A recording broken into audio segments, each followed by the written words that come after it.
Hello viewers, আসসালামু আলাইকুম। ট্রাভেলের তৌফিক চলে আসলাম আকিলপুর সি বিচে। এখানে আসলে যারাই আসতে চান খুবই সুন্দর নিরিবিলি এরকম গাছের ছায়াতে আপনারা সুন্দর মতো বসে চিল করে আপনারা বিভিন্ন ছবি নিতে পারবেন, খুবই সুন্দর। আর এখানে যে পাথরগুলো, বড় বড় পাথরগুলো দেখতে পাচ্ছেন, এই পাথরগুলোতে বসে বসে আপনারা সুন্দর একটা টাইম স্পেন্ড করতে পারবেন।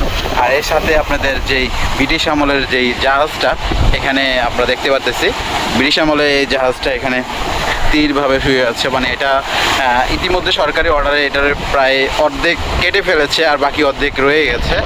তো অবশ্যই আপনারা আসলে, আকিলপুর আসলে এখানে দেখতে পারবেন। তো অবশ্যই ভিউয়ার্স, আমি আপনাদেরকে দেখানোর চেষ্টা করছি আকিলপুর সি বিচের যে সৌন্দর্যটা।